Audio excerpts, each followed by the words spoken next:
आदेश जय महाकाल। साधकों, तुम मंत्र जप रहे होते हो या किसी गहरे ध्यान में होते हो और अचानक तुम्हारे पूरे शरीर के रोंगटे खड़े हो जाते हैं।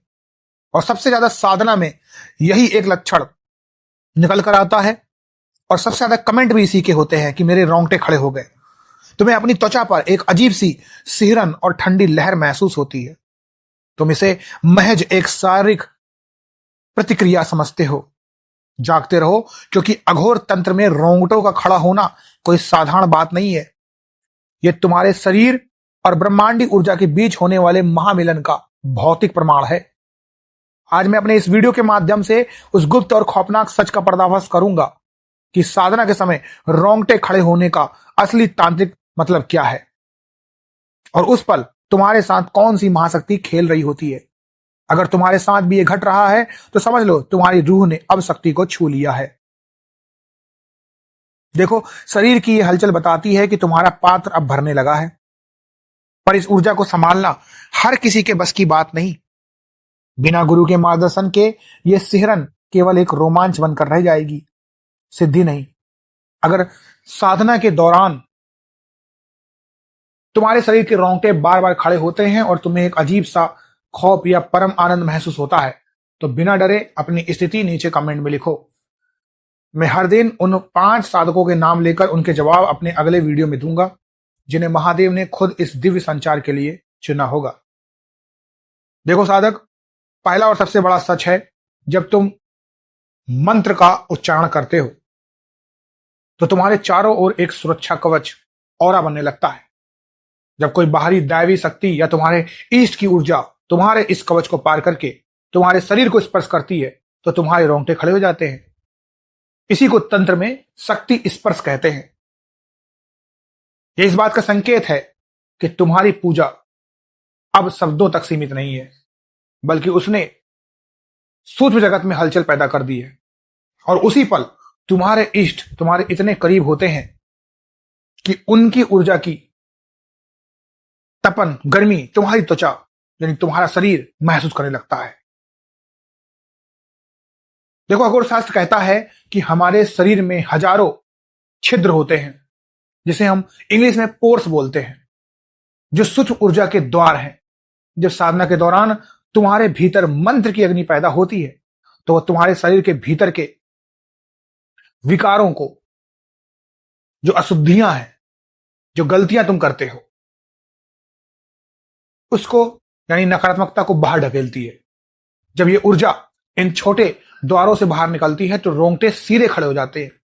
इसे तुम कह सकते हो कि तुम्हारे शरीर का शुद्धिकरण प्रक्रिया है। और अगर इसी दौरान तुम्हें ठंडक भी महसूस होती है तो समझ लो सात्विक शक्ति का संचार है। और अगर गर्माहट महसूस होती है तो समझ लो कोई प्रचंड तामसिक या उग्र शक्ति जागृत हो रही है।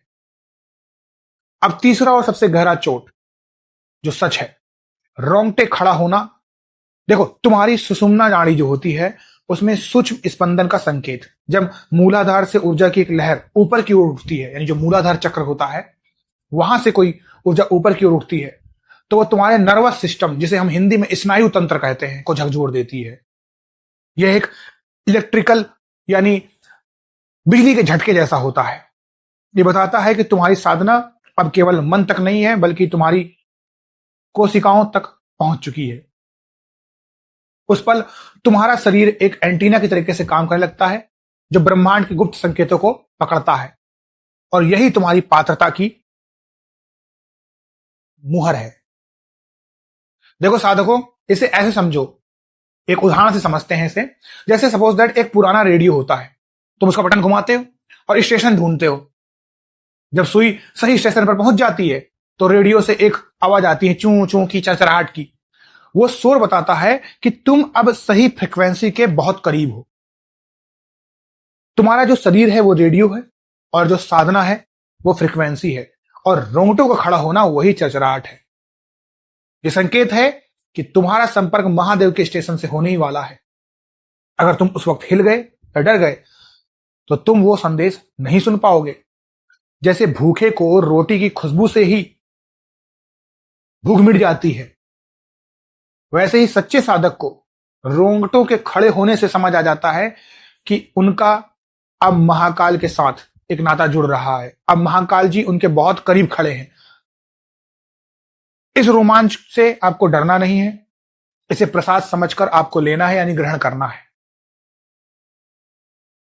प्रिय साधकों, रोंगटे खड़ा होना आपके सिद्धि की शुरुआत है, अंत नहीं। कई लोग यहां आकर गलती करते हैं, वैसे एक नशा बना लेते हैं और इसी एहसास के पीछे भागने लगते हैं।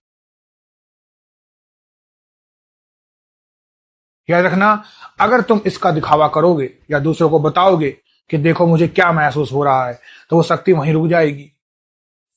शक्ति हमेशा सीक्रेट यानी गोपनीयता में बढ़ती है। अगर रोंगटे खड़े हो रहे हैं तो और अधिक विनम्र हो जाओ और अधिक गहरे उतरो साधना में।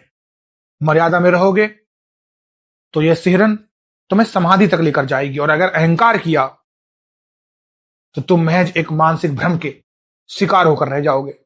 देखो, ये ऊर्जा जो है ना, ये महादेव की अमानत है, इसे संभाल कर रखना चाहिए। अब ईमानदारी से एक बात बताओ, क्या तुम्हें भी किसी खास मंत्र या आरती के समय वो रोंगटे खड़े कर देने वाली सिहरन महसूस होती है? क्या उस वक्त तुम्हारे शरीर का तापमान बदल जाता है? अपनी सच्चाई कमेंट में लिखो, क्योंकि गुरु से कुछ ना छुपाना ही तुम्हारी साधना को फलदायी बनाएगा। अपने अनुभव साझा करो। अगर महादेव ने चाहा तो कल अपने जवाब मैं बताऊंगा कि उस पल तुम्हें कौन सा गुप्त मानसिक जाप करना चाहिए, ताकि जो शक्ति आई है वो शक्ति तुम्हारे भीतर स्थायी हो जाए।